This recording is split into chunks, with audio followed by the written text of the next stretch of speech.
Good morning. Welcome to Committee on Small Business, Subcommittee on Rural Development, Energy, and Supply Chains. I'd like to recognize Chairman Roger Williams for the prayer and the pledge. Please stand. Pledge allegiance To the flag of the United States of America and to the republic for which it stands, one nation under God, indivisible, with liberty and justice for all. Would you please bow your head? Heavenly Father, God of all people, thank you for allowing us to be here today to share wonderful ideas for the future of this great country and the people that care about it so much. We also care about you. That's why we strive every day to walk in your light and not in your shadow, our shadow. In your name we pray. Amen. Amen.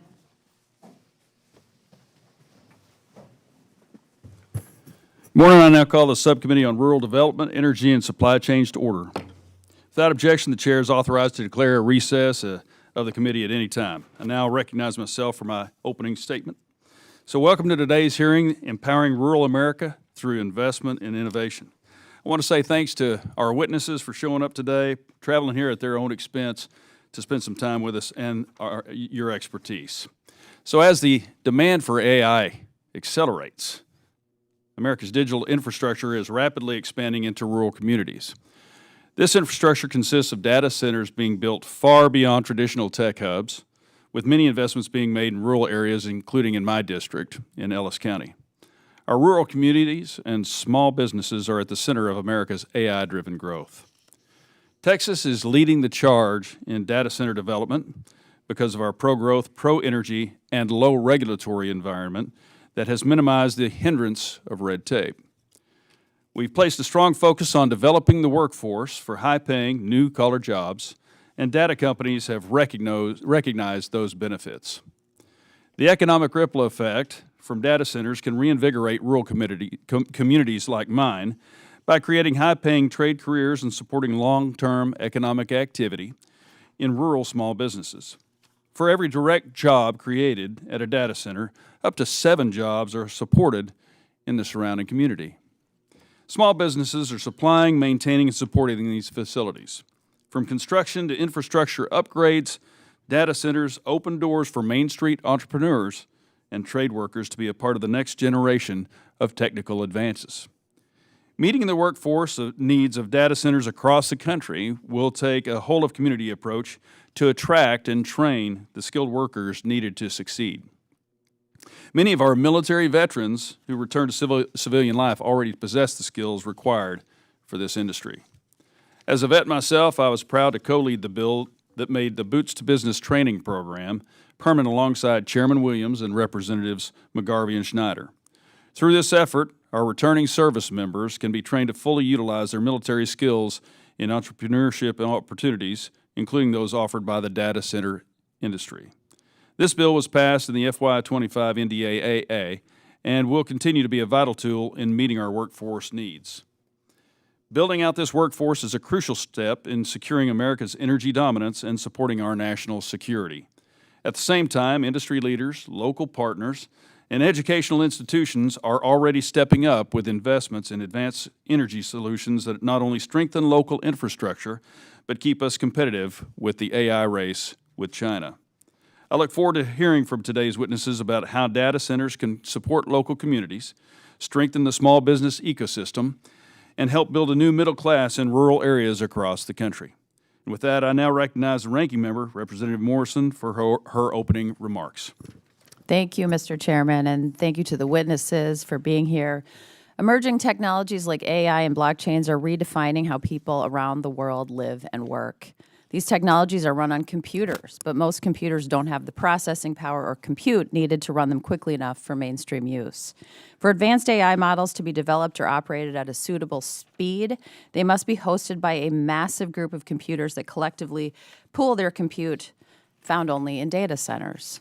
The growth of AI, both in use and in development, has spurred an explosion in data center construction, which has caused a huge rise in demand for the electricity they need to function, as well as for water used by some data centers' liquid cooling systems.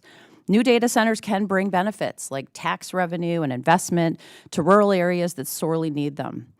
But as we point out in most hearings, it's important to think about the whole picture, the benefits, the costs, who receives those benefits, and who bears those costs. The recent data center boom presents numerous challenges. First, data centers are causing residential customers' electric bills to rise by increasing electricity demand and straining the electric grid. Second, data centers draw on supplies of clean, drinkable, fresh water, stressing local water systems, sometimes in areas with already limited water availability and infrastructure. Third, computer part makers responding to AI developers' vast capital are shifting production from consumer parts to AI products, making computers and smartphones more expensive. And last but not least, new data centers are directly and indirectly increasing pollution and carbon emissions, posing significant environmental health risks. With all that said, these outcomes aren't foregone conclusions. It's possible to build more data centers in a way that doesn't hamper innovation, but also benefits the communities that surround them. We should be thoughtful and purposeful about the way we are building data centers. During the previous administration, Democratic congressional majorities enacted landmark laws to lower costs for consumers and small businesses.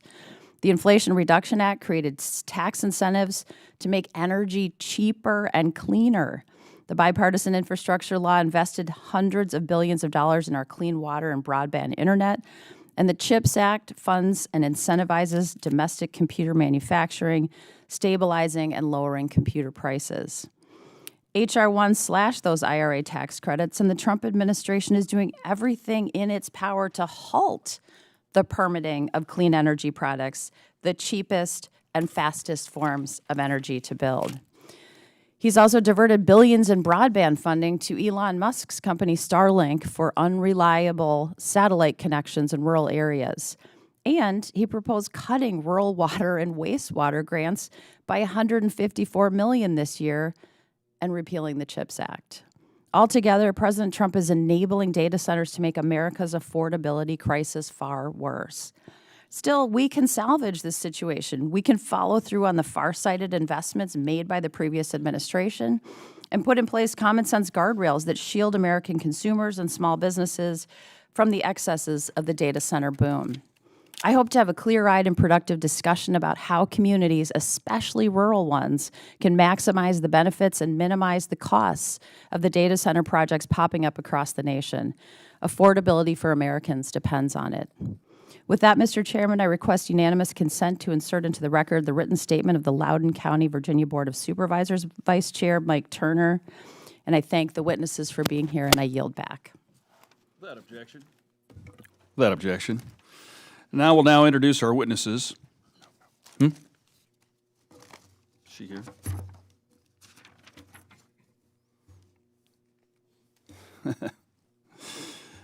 I'm going to pay for this later at the baseball field. Thank you. I now recognize the Chairman of the full committee, Chairman Williams, for an opening statement. That's a good recovery, Chairman. Thank you. Thank you, sir. Thank you, Chairman Ellzey, for holding this very timely hearing, and thank you to all the witnesses for being here today and joining us with this discussion on the impact of the data center industry on rural communities and small businesses. The data center industry is growing rapidly, and Texas is right in the center of the action. We are witnessing the economic and industrial revival with these businesses driving high demand for trade-skilled workers, and technical and trades jobs will be the backbone of the renewed American middle class. As Chairman Ellzey has explained, veterans come ready with many high-demand skills that the data center industry needs. By making the SBA's Boots to Business program permanent last Congress, Chairman Ellzey, myself, and other colleagues on both sides of the aisle are arming our veterans with the entrepreneurial skills and knowledge necessary to step into critical roles in leadership, not only in the data center industry, but across any industry. One of my highest priorities is to encourage more young people to pursue career and technical education, also known as CTE. And in pursuit of that goal, I've introduced two bipartisan bills in Congress, H.R. 1641, the Student Debt Alternative and CTE Awareness Act, and H.R. 1642, the Connecting Small Businesses with Career and Technical Education Graduates Act of 2025. These bills promote CTE programs and help graduates of these programs to find jobs with small businesses. Now, career and technical education is critical to meeting the growing demand for trade skills, professionals, and building the future of America workforce. Ambitious and entrepreneurial electricians, HVAC technicians, and plumbers are finding an industry overflowing with the opportunity in rural America. Data centers cannot operate without small businesses to build and maintain them. And of course, every opportunity comes with certain challenges.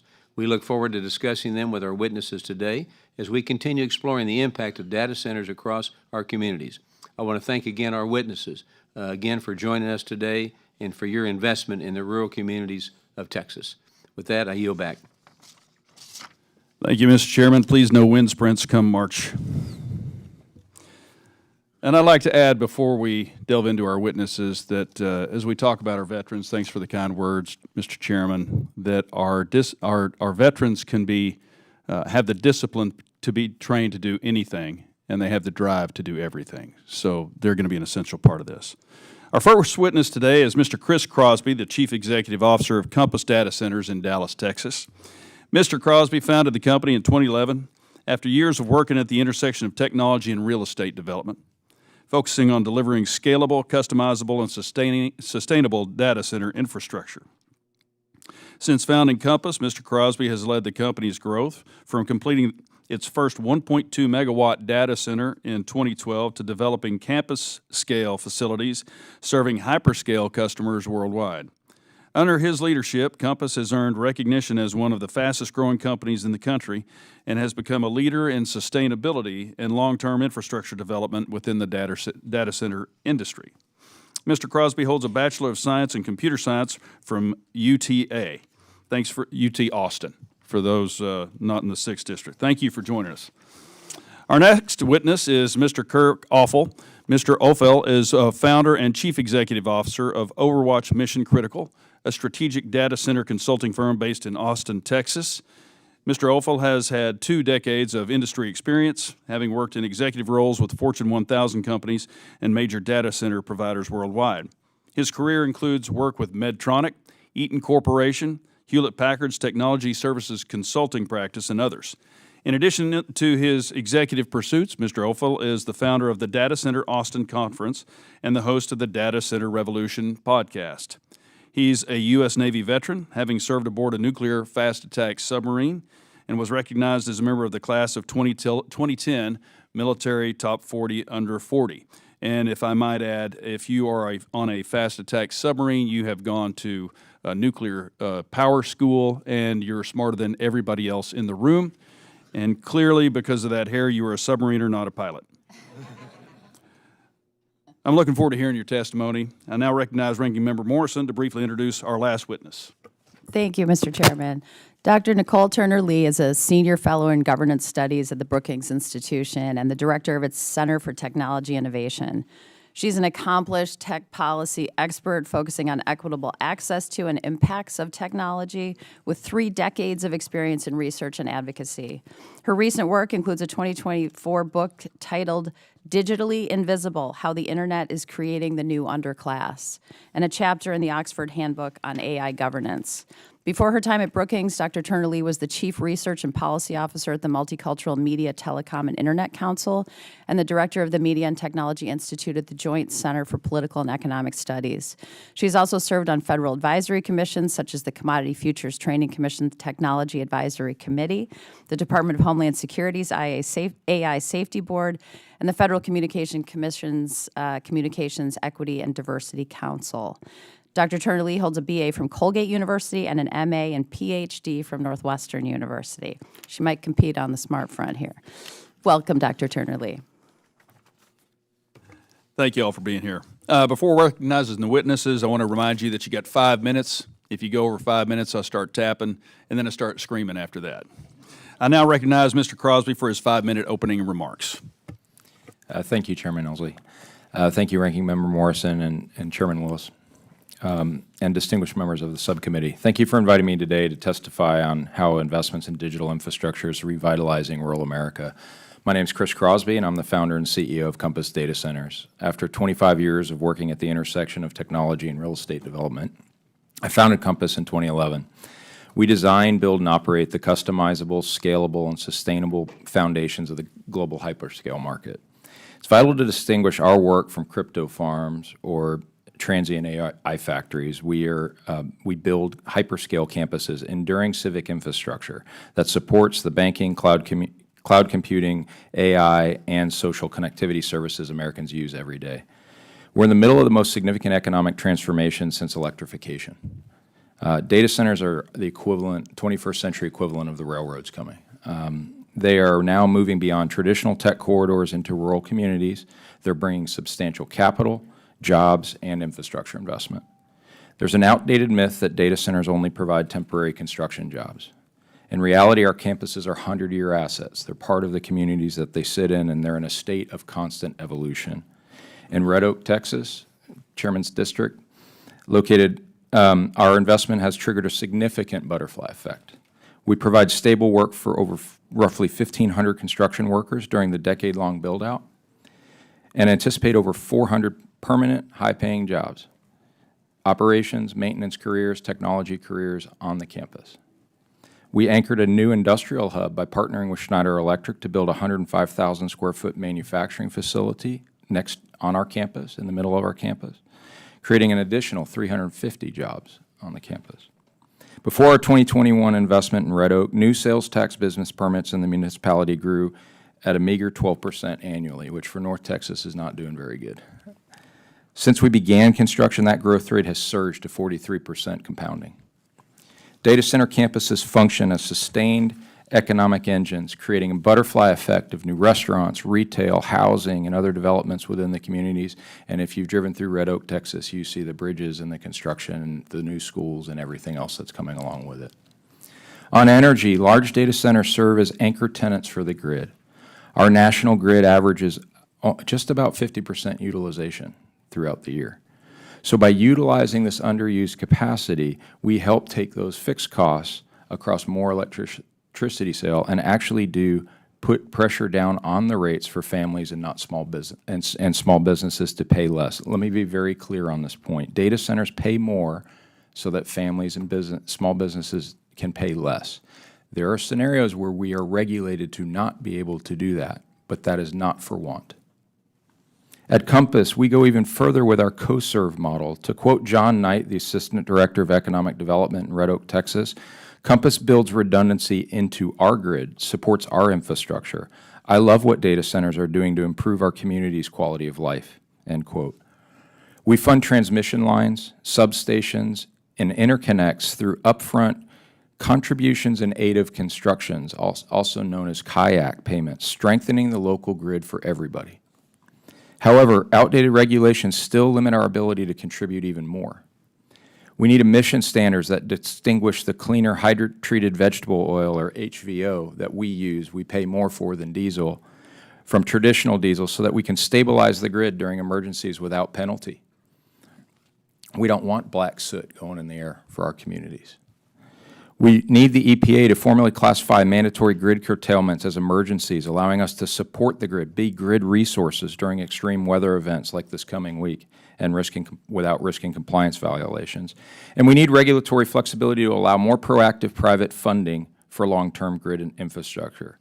That's private funding for grid infrastructure. Compass is built to last, which is why we invest deeply in our people and our communities. We partner with Texas State Technical College to create a scholarship pathway into high-tech, high-paying roles that don't require four-year degrees. The program is now scaling nationally. We're in our second cohort. We also work with veteran-focused organizations like OVERWATCH and Salute to place skilled military talent in data center careers close to home. Environmentally, we preserve local resources by mandating water-free cooling since 2012 to protect our agricultural water supplies. In conclusion, Compass does not seek a free ride. We come with a multi-generational commitment to prosperity in each of our communities, ensuring that the AI revolution empowers every corner of our nation. I thank the committee for the opportunity to testify and for your leadership on this important topic, and I look forward to answering your questions. Thank you, Chris. Now I recognize Mr. Offel for his 5-minute opening remarks. Good morning, Mr. Chairman. Thank you, Ranking Member, members of the committee. Thank you for the opportunity to testify today. As an industry, we did not communicate early enough or often enough about our data center plans, and that created avoidable concerns. We didn't clearly explain what we were building, why it mattered, or how communities would benefit, and we relied on the trust we hadn't yet earned. We're fixing it by increasing transparency, tightening our outreach, and making sure every community and stakeholder understands the mission, the safeguards, and the benefits. We know trust is earned, and you'll see that reflected in how we engage moving forward. My name is Kirk Offel. I'm the CEO of OVERWATCH, and I'm proud to be a service-disabled veteran-owned small business.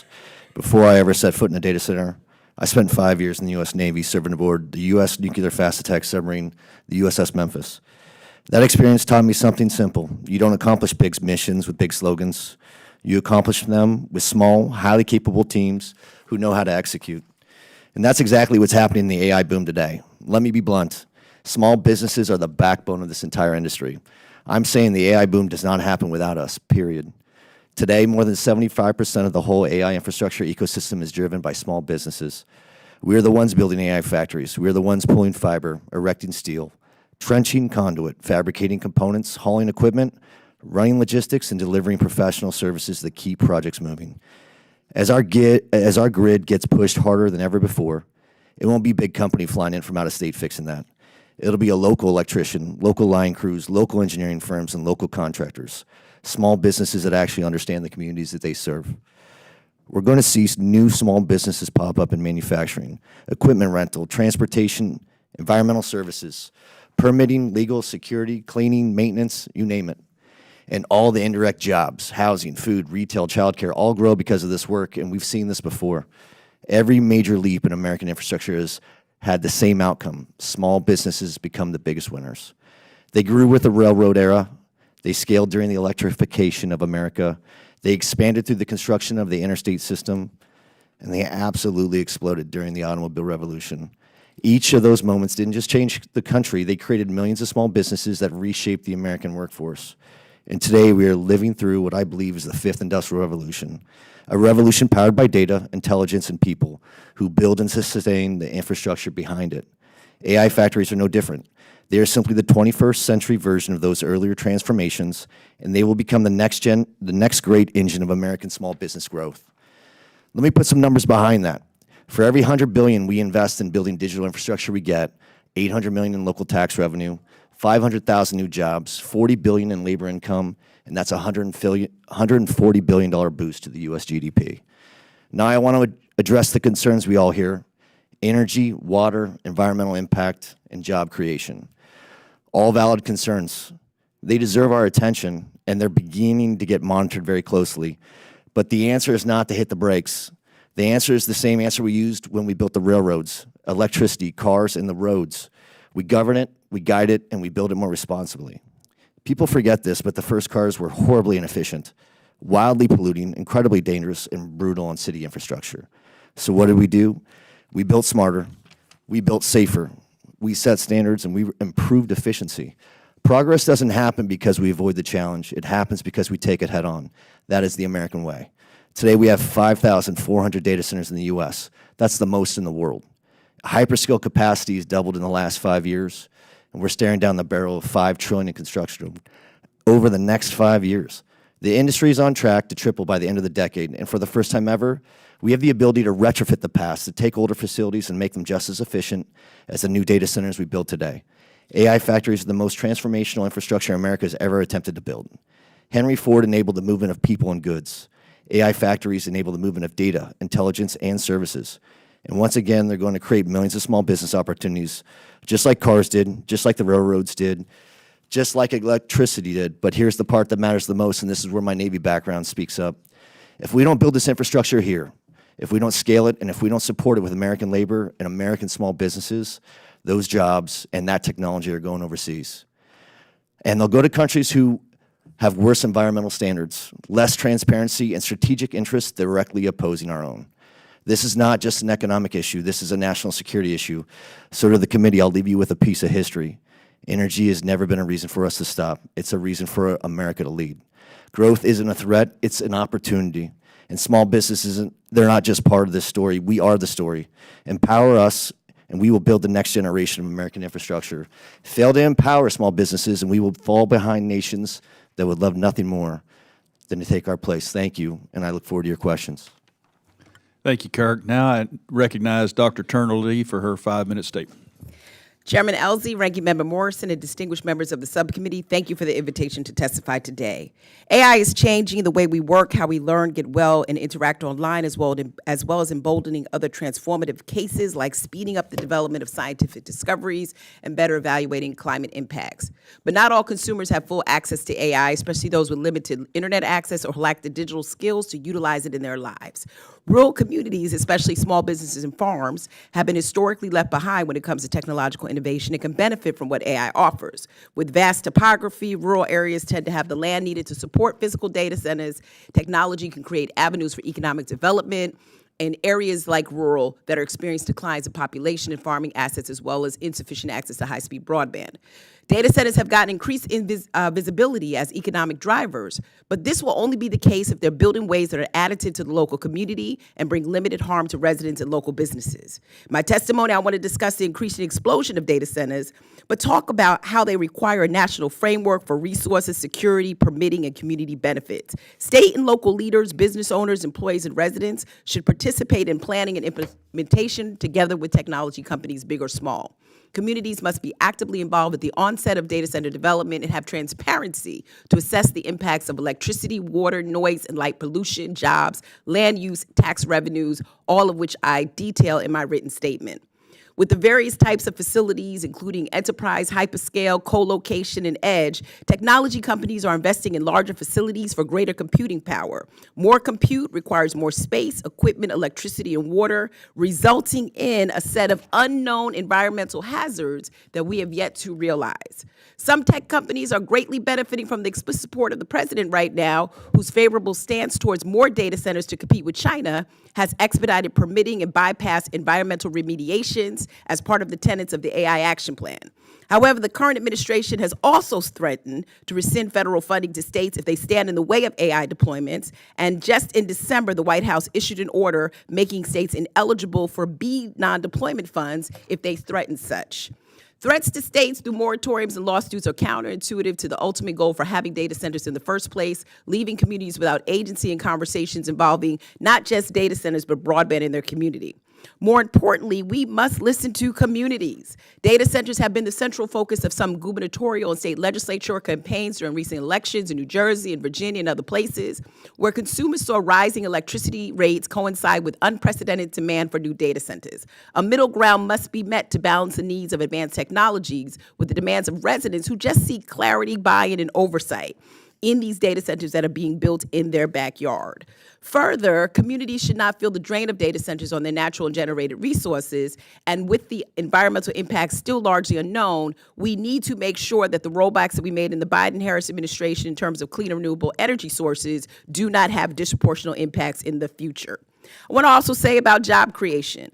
Though we know that the rate of jobs are temporary and in some cases will not scale to the size of the data center itself, it's important for the rural workforce to be involved. Right now, rural workers are lacking in areas of trade as well as construction.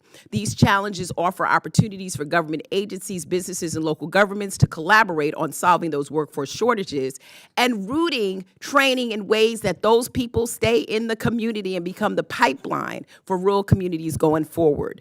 Data centers cannot be selective as well when it comes to who works within the facility itself. Small businesses should have the opportunity to bid on contracts for food services, security, and maintenance. And if these jobs are primarily remote, we need to ensure that broadband is available so that people who live in rural communities do not have to go to, as I found in my book, local hotels and 50 miles away to just access their jobs. There must be some foresight, my friends, about the long-term impact on surrounding communities, the environment, and overall resilience. This is especially important as fears over potential AI bubble escalate and feed the possibility of stranded assets in communities that essentially have given the green light to data centers along with millions of dollars in tax incentives. Communities should be asking about the plans for stranded or deserted buildings, how they can be repurposed and better integrated into the community, or else we're going to find ourselves like China with a lot of idle buildings. I envelop my remarks around this idea that data centers should be responsibly and ethically designed and built, and I leave this committee with my closing thoughts. ensure early collaboration among all of the all the utilities, energy, water, and telecom, and even real estate. Develop community benefit agreements that resolve and make major public concerns around data centers transparent, focus on job creation, consider smaller data centers when appropriate. They don't need to be big. Create safeguards for communities and allow communities the opportunity to say no when they want to say no and they do not feel that they are involved. Thank you again to the members of the subcommittee, and I look forward to your questions. Thank you, Doctor. We'll now move to the member questions under the 5-minute rule. I'll recognize myself for 5 minutes. Chris, Texas has emerged as a leading state for data center development because it's got affordable land, it's got plenty of energy, and it's got an understandable and relatively easy regulatory climate. What else makes Texas attractive to data centers? The growable workforce that comes with it. As we continue to bring new people into the data center space, we call it the new collar workforce. The ability to attract employment in Texas is fantastic. And when we launched the vocational school in conjunction with Texas State Technical College, went through the first cohort. Immediately the first class is all hired. Second class is already pre-hired. That's going on right now. We have a workforce where we've got youth, we've got new people coming in, and in these communities like Red Oak, the commitment and the partnership with the local community really helps with that front. That can-do attitude in Texas has been fantastic. Well, if it's predictable, does that reduce uncertainty for you long-term for these data centers and their success? It's a great question. We look at things that we don't exit. There's a big difference if you build to exit versus build to last. You make a lot better decisions, just like if you're going to remodel your home, and you build it to flip it, or you remodel to flip it versus you remodel to stay in that home. And that's where a lot of great sustainability decisions get made. We view ourselves as 100-year campuses. These facilities will have multiple refreshes over that time frame, both from an IT technology as well as from a mechanical and electrical plant. And they're going to be long-term parts of those communities. They're living, breathing, active machines in those communities. So it is that when you have certainty and you know that you can have that, you can make the multi-billion-dollar type of investments that we make and look at it in the 40-plus year horizons that we look at it from an investment perspective. And you mentioned John Knight. So you built this data center with the encouragement and the cooperation and the oversight of the local government, correct? That's correct. So they're fully on board with everything you're doing. This didn't need to come from Congress. This didn't need to come from Austin. They did it themselves, and they know you're going to be an integral part of the community already, right? That's a huge part of our selection criteria. We want to go to the places where people are. I can't speak for all developers. There's Class A development and there's not. But when you're doing the right thing and you want to put long-term investment, you don't want to have people picketing a site that you're planning to try to get somebody to stay in for 30 years. Who wants to go work in a community like that? We go to the places where they welcome the investment, they welcome the transformation of their communities. And like I said, I think it's akin to having, the railroad was probably pretty loud back in the 1800s. And the communities that passed on that, it didn't work out so well for them. Those that passed on the federal highway system, those that passed on the international airports in the 70s, it did not work out long-term for those communities, and data centers are that now. We are, AI is like electricity. We don't know all the applications that's going to be used for. It is a foundational tool, and it's going to continue to create opportunities. Speaking of opportunities, Kirk, tell me about how veterans meet the threshold for what you're looking for in these data centers. I appreciate the question, Mr. Chairman. We talk about data centers because it's measured in mission critical. Mission critical means that you could quantify the downtime in dollars or death behind 1 second of lost infrastructure. I would argue that everyone that's put on the uniform and took the oath has once entered into a mission critical environment that isn't measured in downtime, but it's measured in their own mortality. The state of Texas, and what Chris was saying and why it's such a robust state, the sky for the cloud is Northern Virginia, but the home for AI will be Texas. It has 116 higher educational platforms, 15 military bases, and 4 of the most populous cities in the United States. Not to mention it has more natural resources than any other state in the union, including Alaska and Montana. So we have the best access to the biggest workforce. There's a massive amount of veterans coming out of the military that have been exposed to the most advanced weapons, machine and technology ever built. and the military is best known for being one of the largest leadership incubators ever built. So we are not only, this industry does not, it's not lacking genius or intelligence, it does lack leadership, it lacks courage, and veterans are trained and conditioned and pressure tested in all three. So I think that veterans have the highest likelihood. I have 3 kids that are in college right now, and I tell them that that college degree is about as useful as a taxi medallion in a few years, because you could spend 4 years in the military and find yourself with a higher demand of opportunity that has the highest overall total earning potential versus something that you could find today going to college. Nailed it. Nailed it. Thank you. Okay. I now recognize Dr. Morrison for 5-minute questions. Thank you, Mr. Chairman. Dr. Turnerly, are data centers being constructed to meet current demand or anticipated demand? And if the tech bubble does pop, will these data centers still be necessary? Thank you for that question, Ranking Member.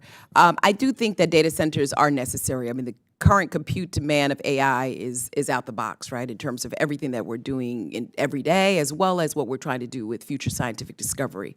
I also think that it's still unclear whether or not we're going to be able to grow these functions in the future into the current data center assets that we're building in the present. And so I think we need to have the type of assessments that are done to sort of have some predictability in marketplace of how we're going to foresee that growth.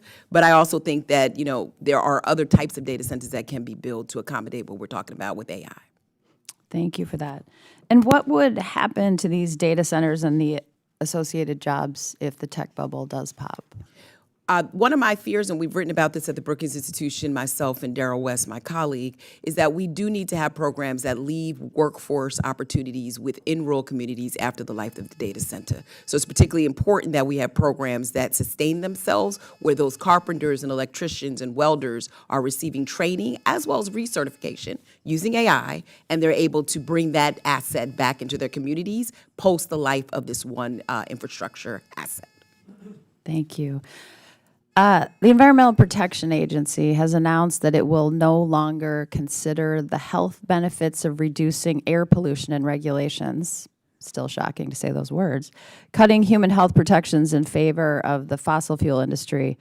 I'm a physician by trade, and I'm deeply concerned about the health impacts of air pollution. Given these rollbacks, how could air pollution from fossil fuels and backup diesel generators spurred by data centers affect public health in rural areas? I definitely think the use of the word public health is meaningful in this conversation, I think, given the community response to the environmental concerns. With that being the case, as you've mentioned, the rollback on the $11 billion Biden-Harris investments for its clean and renewable energies is a setback, and we want to make sure that we're not setting back the progress, because I think most tech companies, including my colleagues here, want as much as electricity as possible and want to tap into every electron. With that being the case, when workers are sick in rural communities because of these environmental impacts, small businesses suffer. When young people are sick due to our asthma and other related environmental illnesses, they don't go to school. And so we want to make sure that we're not having a bigger impact, I think, on the community, given the fact that we know very little about the environmental impacts. Thank you for that. How much electricity and water does the smallest hyperscale data center consume? Well, I will say this, because I am not a scientist by trade, I'm a sociologist, but we do know hyperscalers do not exceed, and my colleagues can correct me if I'm wrong, about 100 megawatts in terms of electricity.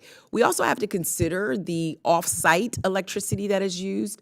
Some tech companies are being responsible. We've seen that with Microsoft in terms of trying to figure out ways to build substations or take advantage of other electricity outlets. But again, it's not just the building where the electricity is being consumed. It could be other buildings across the community that have to power and generate the same amount of power, generate and consume the same amount of energy.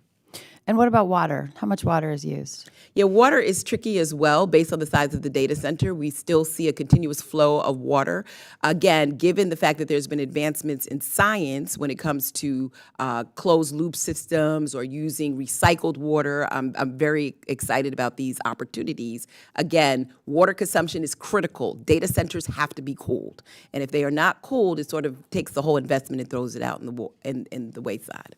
I'm glad you referenced that. So depending on what cooling systems a data center uses, because they use different ones, it may consume even more water or more electricity. Can you just briefly walk us through the trade-offs of each type of cooling system? Well, we already know that we have an outdated and archaic national water irrigation system, so I think that is a cause of concern. I also think what's interesting, too, is that we probably need to use, Ranking Member, more AI to help us to monitor the type of water that is going into these units, as well as ways in which we can save residential households money, by the consumption. Communities that are adjacent to data centers are really not getting, I think, the best of AI when it comes to these water and energy consumption measures. Thank you very much, and I yield back, Mr. Chair. Thank you, Doctor. I now recognize Mr. Finstad from Minnesota for 5 minutes. Thank you, Chairman Ellzey. Thanks for holding this important hearing today, and thank you to our witnesses for being here. As the representative from the 1st District of Minnesota, a district that is founded on farming, healthcare, manufacturing, and small businesses, which have helped sustain our rural areas, innovation is more than just a slogan to us. It's a way of life. With the rising demand for artificial intelligence, data centers are moving to rural areas like the ones I represent in southern Minnesota because of the availability of land, our climate, we're nice and cold, especially right now in Minnesota, and our access to power. For my district, data centers can be economic anchors in their regions, improving local supply chains and providing job opportunities for skilled tradespeople. At the same time, I want to acknowledge that the concerns that I'm hearing from my constituents regarding energy and water consumption, affordability, grid reliability, particularly from farmers and small business owners and families.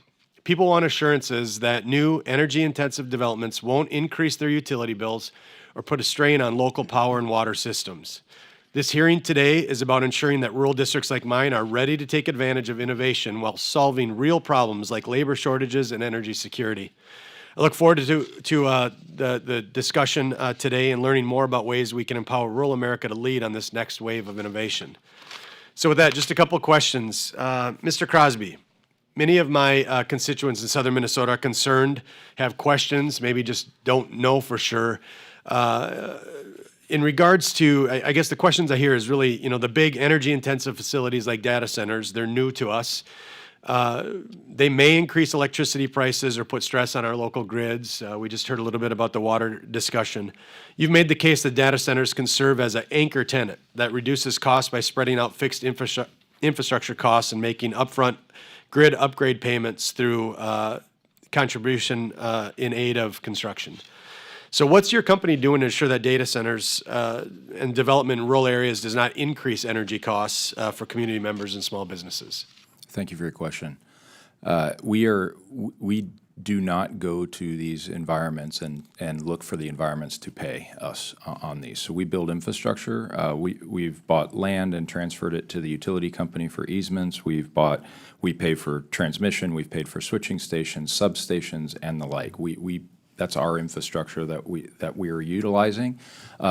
Almost every single time that involves additional infrastructure, such as in Red Oak, that other parts of the community can use that we pay for in order to bring it there. So additional switches on a switching station, for example.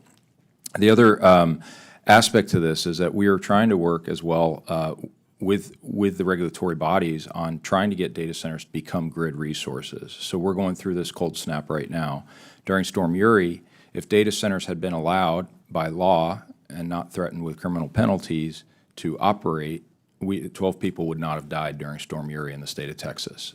We can be stabilizing distributed islanded bodies. I will tell you not 100% of my colleagues would say the same thing, but all of the Class A folks will absolutely look at that as we can be the stabilizing factor for the grid. When we do that, we utilize infrastructure that's not being used right now, because it's 50% utilization when it's not during those peak time frames. So you have a very small amount of hours per year where if we could be utilized by grid operators, we could actually reduce down costs for consumers and stabilize the grid with it being our nickel. Thank you for that. Mr. Offel, in your opening comments, I think you hit the nail on the head when you talked about we probably haven't done a good enough job explaining what the opportunities are, what the real economics look like, what the risk and reward is in this new emerging industry. I like to say around the halls in this town, you start talking about data centers, AI, cryptocurrency, cybersecurity, and you get a glazed look over a lot of people's eyes. And these are policymakers that are hopefully in a position to educate themselves and make decisions on the very issue that we're talking about. So if we have a problem here in the halls of Congress understanding some of the details of what we're trying to do in this next generation of opportunities, it's easy to assume that our neighbors are having that same issue of understanding. So maybe do you have some thoughts about how we as policymakers, but how the industry is taking strides to make sure that we can talk to our neighbors about what does this mean in our backyard in regards to energy and water and the value that it adds to communities? Yeah, thank you, sir, and I appreciate the question. I think this is a great opportunity for us to reshape the mindset and the way that we view this. So I'd ask you as this committee to flip the binoculars around and open up the aperture and let us revisit this. I think this is something that people tend to be very scared of because some of these things that they've been introduced, like the type of technologies you talked about, are very faddish, where what we're talking about today is a data center which will have, it's a transformational infrastructure that will have a greater impact on humanity since we've seen in powered flight. This is something that's coming and it's coming to stay. So I think that if we can pause, I think that we could help people become more educated, and as we do that, they're going to become less fearful of what these data centers are. And we shouldn't see them as a building. Data centers aren't a building. Look at them as a career field and an opportunity to build back the middle class with high-paying jobs that don't require college degrees. Thank you for your question. Yeah, thank you, Mr. Chair. I yield back. Thank you. I now recognize Ms. Goodlander from New Hampshire for 5 minutes. Thank you, Mr. Chairman. Thank you, Ranking Member Morrison, for convening this important hearing. To our witnesses, thank you so much for being here today. We're on a really good streak with this committee because yesterday we passed 2 common sense bipartisan bills that go to the core issues around small businesses and artificial intelligence. And I couldn't agree more with my colleague from Minnesota. The Congress should be spending as much time as possible on this important issue. This is a transformational issue. We've never seen a revolution quite like this AI revolution. You know, when we talk about data centers and other innovation-driven investments in rural areas, and I represent the most beautiful district in the nation, a very rural district, where I hear every day about the pain people are feeling from high costs across the board. My priority is to make sure that these projects, that these innovations aren't going to shift new burdens and new unbearable costs onto hardworking people who are already feeling a whole lot of pain right now. When we talk about energy costs and data centers, you know, I start from the premise that New Hampshire has some of the highest energy costs in our country. You know, this week we are on track to have some of the coldest days of winter to date, and the people I represent cannot bear higher electricity bills, higher energy costs. I appreciate the testimony of our witnesses so far. Dr. Turnerly, I wanted to ask you how you would advise Congress to think about the real ways in which data centers, actions we can take to make sure that no costs are shifted in an inappropriate way onto people who just cannot bear the pain of higher costs right now. Thank you very much for that, Representative. And I agree, affordability is a huge concern for many consumers that are sort of resisting data centers to date. It's important for Congress to continue to have the dialogues that we're having around updating and modernizing the energy grid. Clearly, this is a conversation of 20, 25 years ago, and we're putting on top of a outdated energy grid more resources that I think will continue to strain those communities. I also think it's important for public utility commissions to be at the table in these conversations because they set the rates for ratepayers, and it's also important for tech companies who are coming in and draining some of those assets to talk with PUCs, local governments, and consumers actually to figure out ways in which they can set clear standards and rates for what electricity should look like. I mentioned earlier what Microsoft has done, for example, recently in their announcement about a community AI first is to have set in certain rates that they pay, whether or not there's a variable increase or decrease in energy consumption. And we need to see more of that so that they're footing the bill as opposed to everyday Americans.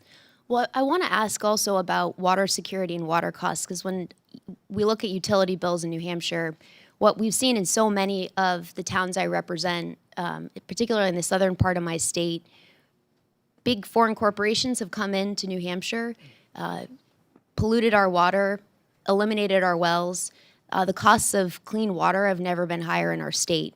In your testimony, Dr. Turnerly, you speak about water impacts as one that are as impacts that aren't often fully understood until after a project has become underway. I hope you might be able to speak a little bit more about that, to your really important point that we need to be clear about the costs up front. What can and should Congress be doing to make sure that we've got clarity and that we're putting all our tools to use to make sure that these important developments don't actually undermine core function of government, which is to make sure we've got clean water for our citizens? I appreciate that question, and as I've said in my oral statement as well as written, it's important that Congress support states and allow them to be part of the negotiating table. You know, when we put barriers for Congress, for state leaders to sort of actively think about how these data centers are positioned in their community, we actually burden them as well, and we remove them from the table. So I think Congress should really move away from more moratoriums and restrictions on states to be actually involved. I think community benefit agreements might be another way for us to negotiate out these speculative opportunities that are being promoted to communities. Lancaster, Pennsylvania, for example, just did a $20 million community benefits agreement that also includes quality of life factors, air quality, water consumption, other educational assets, jobs. We need to see Congress promote and support states actually engaging those community benefit agreements, because I think it will get to the broader question that you're asking, Representative, which is how do you just put everything in the bucket and make sure communities come out safe when this is all said and done? Well, thank you so much. I yield back, Mr. Chairman. Thank you. I now recognize Chairman Williams for 5 minutes. Thank you, Chairman. Thanks again to the group for being here today. Mr. Crosby, the data center boom has led to some growing pains, especially in meeting the workforce demand. However, the industry is already taking steps to address this challenge. Now, what steps have Compass Data Centers taken to build partnerships, including public-private partnerships and career and technical education programs to address workforce needs? Thank you for your question. The Texas State Technical College and ourselves, we were looking for a partner to start a school. We scholarshiped the school, and then we brought in all of our partners, all of our suppliers, our customers, and our competitors that now all sponsor this program. It's called MEI. It's based in Red Oak. We are now also donating a facility a little later this year on the campus to allow the students to have a place to practice it, in which not only our client but also our equipment suppliers are donating equipment for them to be able to work on it. We plan to replicate this model in multiple markets where we have these levels of investment. These are, you know, when all-in type investments are north of $20 billion, you need a long-term workforce. This is something that we work very closely with. We've had great work with Ellis County and Red Oak. Officials have been super supportive of it as well. I think the private-public partnership is a very easy way to do this. Okay. How do you interact with local communities before beginning to build data centers to ensure there's an equal partner and valued stakeholder? We've talked about communications. You can't have any, you can never be too short on communications, so. That's right. The challenges that have been brought up by the doctor are not, I would say they're not very common today, but they are still they still come up. And when you do not engage with these communities properly, so for example, when we walk into a community, a lot of people have a myth that these are going to use a lot of water. It's not true. We don't use water at our facilities for those purposes. So we'll end up in these meetings. We engage with this community. We sit in the meetings with the hearings, the public hearings, answer their questions. Our most recent one we had in Statesville, North Carolina, we had people that had no stickers that took their no stickers off at the end of it as they learned more facts. The key is education, and the key is doing the right thing for that community. That means you've got to be built to last. You cannot be built to exit in this business. Yeah, sometimes you get one crack at it, you got to get it right. Yes, sir. Mr. Offel, the growth of the data center industry has brought massive demand for trade skills. We've been talking about that all day here. However, the demand for electricians, HVAC technicians, and plumbers has outpaced supply. And I know in Texas we're short of welders. We always are short of welders. Now, your business, OVERWATCH Mission Critical, is actively working to address this problem. What methods have you found most effective in developing the necessary workforce to grow this economy in your industry? Thank you for the question, Mr. Chairman. It's simple. We have tried to approach this from multiple dimensions. One was with a bunch of Band-Aids. We tried to figure out how we can transfer people that were in adjacent verticals of industry into this industry, and we realized that the adoption rate of emerging technology, specifically driven because of the surge of AI, has allowed us to discover that that strategy is no longer tenable. I'm at a point right now where we need to create another apprentice program. This is the fifth utility. We need to have an apprenticeship and journeyman program associated just to this. We need our own dedicated apprentice program, and we've partnered with a group, a small business, veteran-owned small business in Dallas, Texas, and we have partnered with them to create an incubator that could put 1,200 people through that program a year that'll be certified in data centers. They could join the workforce immediately and be a data center apprentice. There's 10,000 kids a year dropping out of, or 100,000 kids a year dropping out of school in Texas in the 9th grade. They're losing hope. And we got to be able to show them that it's not about being architects, business people, whatever, plumbers, welders, carpenters, technicians. It's important you do this because we can save a lot of kids that are not dropping out of school and we're losing them. So The largest demand for labor is in this vertical. This industry grows faster than every other industry on this planet because of the growth of every other industry on this planet. And there's no sense sending our kids to college for data centers. But whatever they would be exposed to or learn their freshman year would be obsolete by the time they graduated. There's 6 weeks, 12 weeks, and 18-week programs that are designed for high school kids, as well as the 17,000 people leaving the military on active duty every month. There's a large, massive workforce of trained people coming out of the military that we are looking to adopt, and those people will help us lay out a roadmap to where we could support people transitioning right out of high school. They just don't know the industry yet, and right now everybody is telling them that they need to be scared about it. We need to fix it. well, in time remain, take it to them because there's these 100,000 kids need to have an opportunity. And they'll hire their friend too. Yes, Mr. sir. Chairman, I yield back. Thank you. I now recognize Mr. Olszewski from Maryland for 5 minutes. Thank you very much, Chairman Ellzey, to Ranking Member Morrison, and to all of our witnesses today. I appreciate your time and your presence. My district in Maryland is home to many beautiful rural communities in both Baltimore and Carroll counties, which affords our state flourishing farmland and engaged small businesses. Agricultural preservation is a top priority for our district since 1980. Carroll County alone has preserved nearly 81,000 acres with over $200 million invested. Prior to coming to Congress as Baltimore County Executive, I helped push our number to over 71,000 acres of farmland preserved. In Maryland, our farms account for billions of dollars of economic activity. They are a critical part of our history and our economy. Although we do not currently have a data center in Maryland, there are plans to have one under development in Frederick County, and others are being considered across our state. For more than a year now, Baltimore, Frederick, and Carroll counties have been contending, frankly fighting, a proposed 67-mile high voltage transmission line known as the Maryland Piedmont Reliability Project, or MPRP, needed to fuel power in data centers in Northern Virginia. Power that we worry, frankly, is simply being transferred from Peach Bottom, Pennsylvania, to Northern Virginia. Sadly, our questions to clarify this has gone completely unanswered, both by PJM and by the project's developer. Worse, eminent domain has been proposed. So unfortunately, that reliability doesn't seem to cover the Maryland rural communities who are facing the project's burden.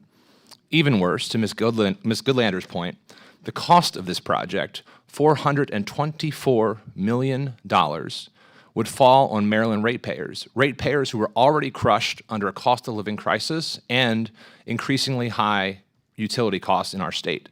I understand that transmission lines play a role in modernizing the electrical grid. However, my constituents and I have been very vocal in expressing these concerns. Our communities have worked for decades with millions of local and state dollars invested to conserve this land for future generations, to preserve the economic activity on these lands. Now they're being told it must be sacrificed and their livelihoods disrupted for a transmission line that won't even offer them benefits, and yet these constituents are being asked to pay for it. I guess I just open with a question for all. Is that fair? Does that make sense? Well, I'll start, Representative, and I want to also say to you Maryland does have beautiful farmland. I spent a lot of time in Garrett County, Maryland, as part of my book with farmers as well as small businesses, entrepreneurs, and residents. The Transmission Line project I do write about in my written statement, and I think it is one of those examples where we do see a lack of coordination between all the actors. And I do agree with my colleagues, a lack of transparency when it comes to information about what is being done and what is being built. The revenue should come on the side of the companies, not the taxpayers. Yep. Because the revenue that comes from the companies can take those communities, even though they don't have a data center, but they can possibly build, a better school, a better firehouse, better broadband for that matter. And so I do say to you, I do not think it's fair that the community is sort of left in the dark and are going through several challenges to understand why, when, how this project is actually going to pan out for I them. appreciate that and you including it in your written testimony. Gentlemen. Yes, thank you. I agree with a lot of your points. I don't think it's fair for us to come to communities and just say it's on you as a community. Those days were decades ago.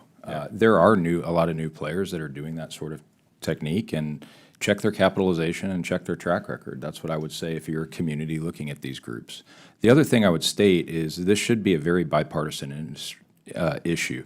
Transmission upgrade is absolutely necessary. When we transmit electricity at 69 kV, 130 kV, 90% of it is lost in the air versus high voltage. Yeah.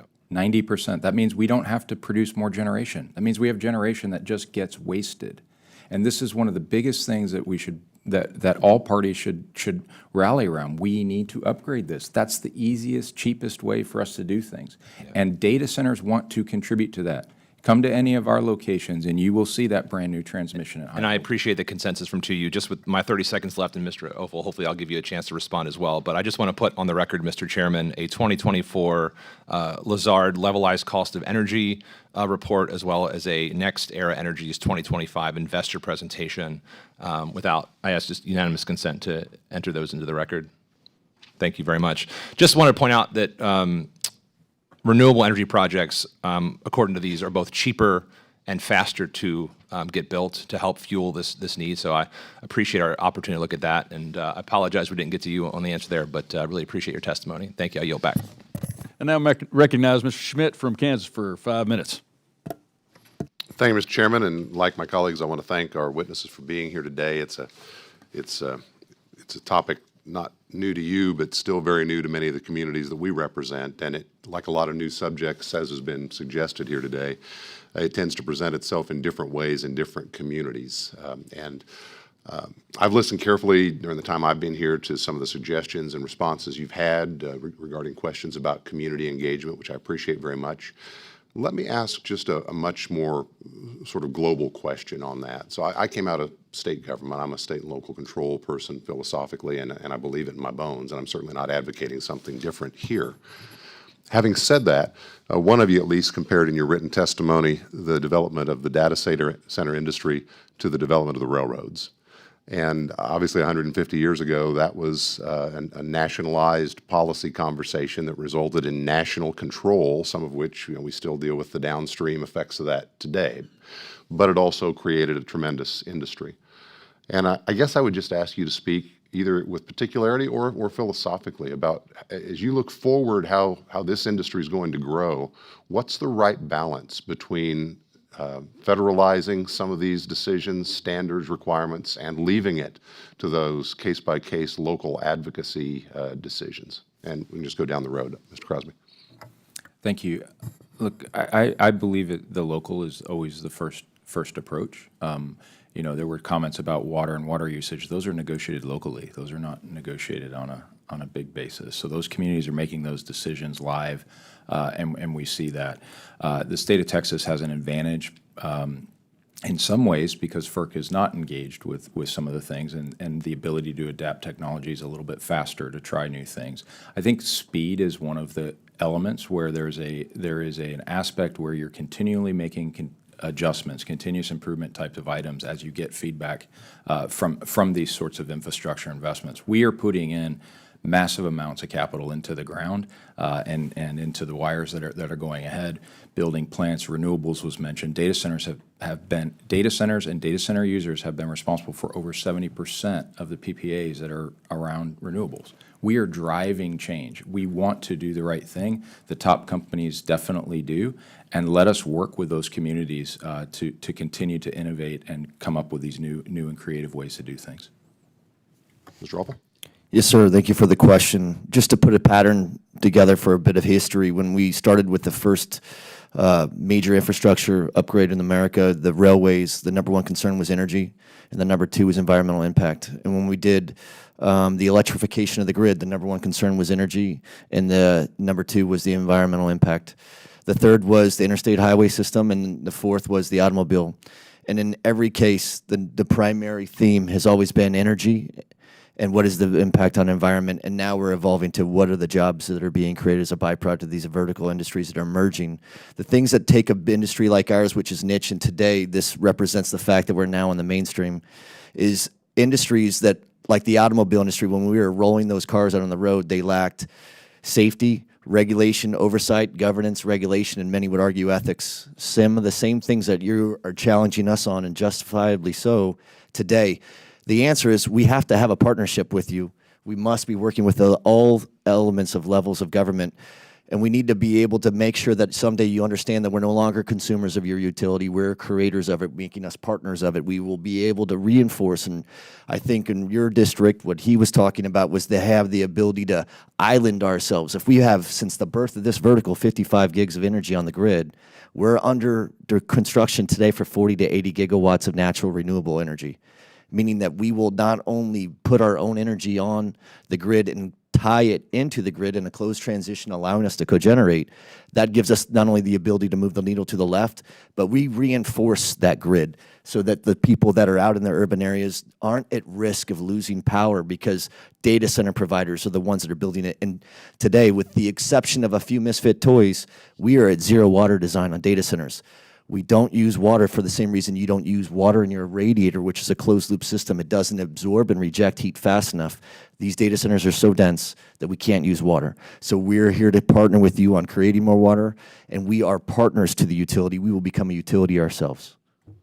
Doctor, I have 10 seconds. Yeah, just 10 seconds. I actually challenge the railroad analogy, so I'll start there, because I think we need to think about the railroad as it allowed rural communities to become transit points for the way in which we were actually moving trade, and data centers that actually may be incentivized to bring more profit to companies versus people. So I want to actually challenge that because I think AI needs more industrial policy in many respects to ensure that we get national benefits. I would just say outside of just the energy policy for the Congress, I think it's important for Congress to also create a certain environment in the marketplace. Tariffs, the availability of critical minerals, our availability to have the aluminum that's going into the building. It's all uncertain right now. And I think those costs could actually be passed on to communities if we actually don't get the certainty of the marketplace right in terms of our congressional policies.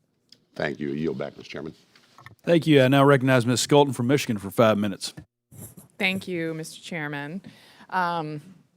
Dr. Turner, every 2 years, we pass a Bipartisan Water Resources Development Act, which authorizes the Army Corps of Engineers to address water supply needs and carry out vital infrastructure projects. I'm happy to report that the committee has been hard at work to develop the 7th consecutive bipartisan WRDA to navigate local water resource challenges, boost regional economies, create jobs, and protect our natural environment. What is the importance to our rural communities that WRDA is passed in a bipartisan fashion? It's extremely important. I have nothing else to say, but I think we do need to keep passing this because that's actually going to allow us to negotiate through some of these challenges that we've been talking about today. Absolutely. The few operations jobs that data centers create require IT expertise, meaning individuals in career and technical education, careers in technical education will be increasingly in demand. Last week, I introduced my bill, the Honoring Vocational Education Act, which would permanently establish a survey on educational attainment within the skilled technical workforce. It's critical to advancing and maintaining a skilled workforce. We have to ensure that skilled tradespeople and technical workers are fully accounted for in federal workforce data, especially when these jobs are becoming so critical to building and supporting innovation. Again, Dr. Turner-Lee, what is the role of career and technical education in ensuring that these local jobs can be filled and created as data centers are developed?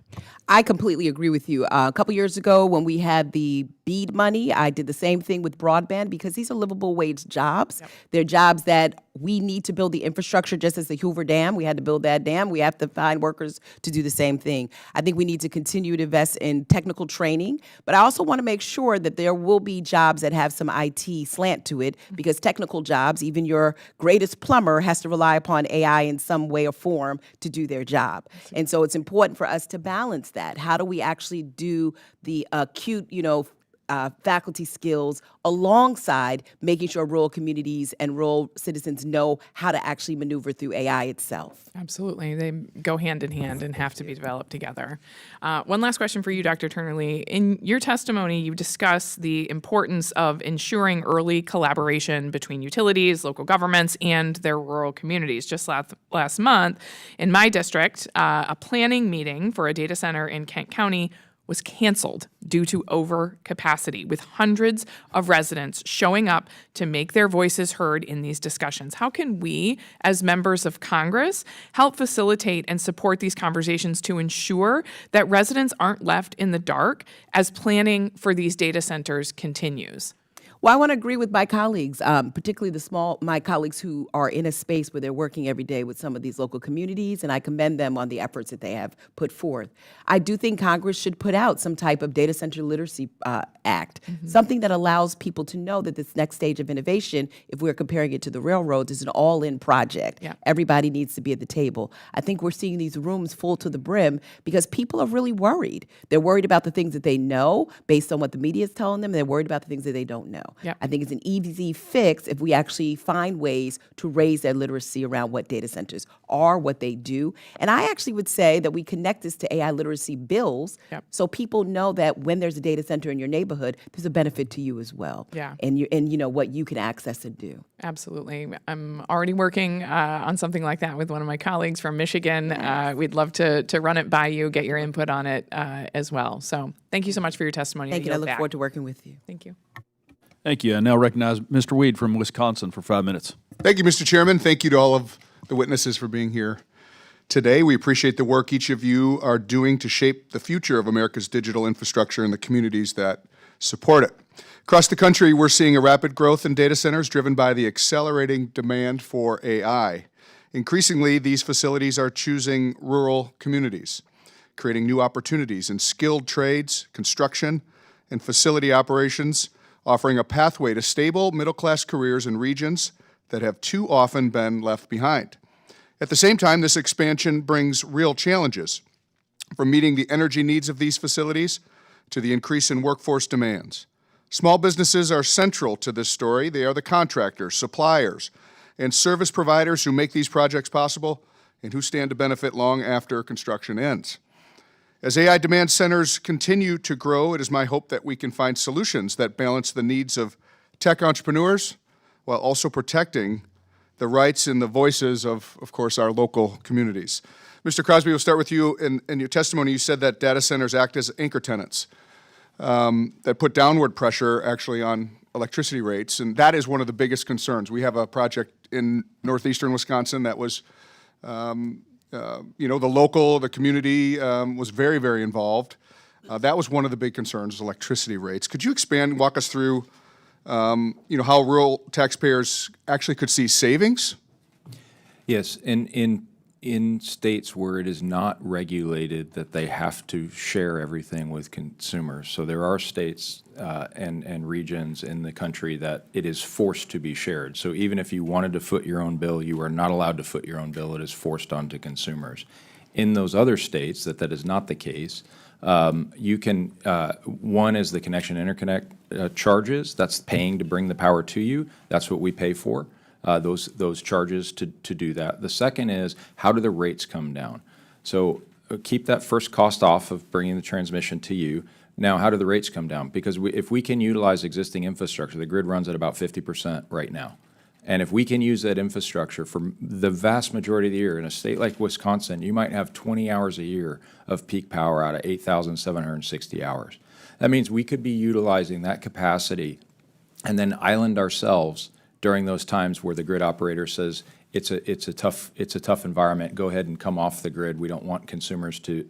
We don't want there to be anything to hurt the grid. That's a grid stability. If you're using infrastructure that's already built and paid for, it will drive down costs for consumers. We have seen that. Southern Company, Chris Womack's company, they put out a report there about that. PGE put out a report. Marine Pope. We work very closely with utilities, EPRI, EEI. We are trying to get the regulatory environments to allow us to pay for what we want, pay for the power that we want to use, and help us drive down these costs.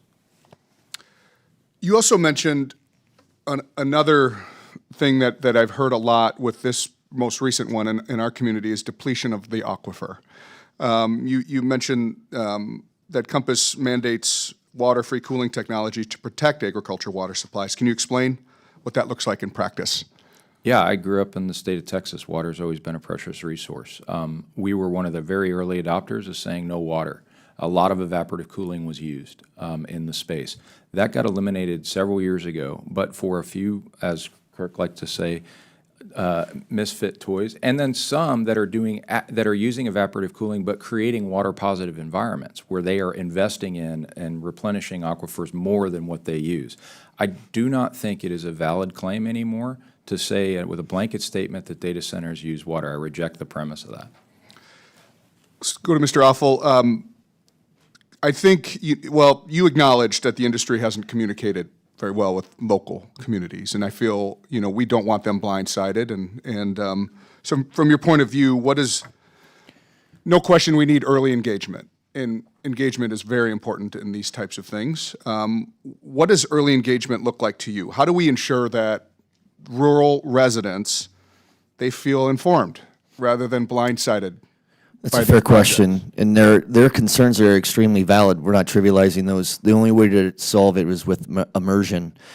There's three different types of audiences that we need to address. There's no silver bullet answer that will make everybody happy. We need to convert the way that we view these things as something that is just a consumer of utilities, and we need to help them understand what AI means to them as a human being. How does it help them? As a small business, AI gives me the ability to compete against the Goliaths of this world because it level sets the playing field. Plus, for those people that want to be in the game, it opens up better career opportunities because it lowers the barrier to entry to market for new jobs. Thank you, Mr. Chairman. I yield back. Thank you all. I now recognize Dr. Morrison for a closing statement. Thank you, Mr. Chairman, and congratulations on a very amiable hearing. I think this has been a really interesting and important conversation. I'm grateful to the witnesses for your presence. We've talked about the good, the bad, and the ugly, in some cases, parts of the data center boom. It's a very nuanced topic, and there are so many ways that data centers play with existing issues, such as tariffs, which are crushing our main streets and industries. We have recent evidence that supports what economists have been saying from the beginning of this chaotic tariff war, that Americans pay them in taxes. 96% of tariffs have been paid for by Americans over this past year. And the immigration crackdown, choking our workforce and entrepreneurs, and as someone from the Twin Cities, literally terrorizing our communities. I intend to submit further questions for the record. I hope to keep the conversation going down the line. There's so much to discuss. Thanks so much again to the witnesses for your insights. And with that, I yield back. Thank you, Dr. Morrison. I recognize myself for a closing statement. I'm so proud to have data centers in my rural community just south of Dallas. There was a lot of concern at the very beginning about what does this mean, this new technology, this new horizon of ours in technology and AI and everything that goes with it. I understand the fear of some of my colleagues on particularly the eastern seaboard, which is stretched thin with energy, power and water and lines and so many other things. I'm here to tell you that if you are interested in seeing what they really do, how they really contribute to our communities, Doctor, come visit us in Red Oak and Midlothian for a couple days. Stick around. These gentlemen would be happy to host you, and so would I.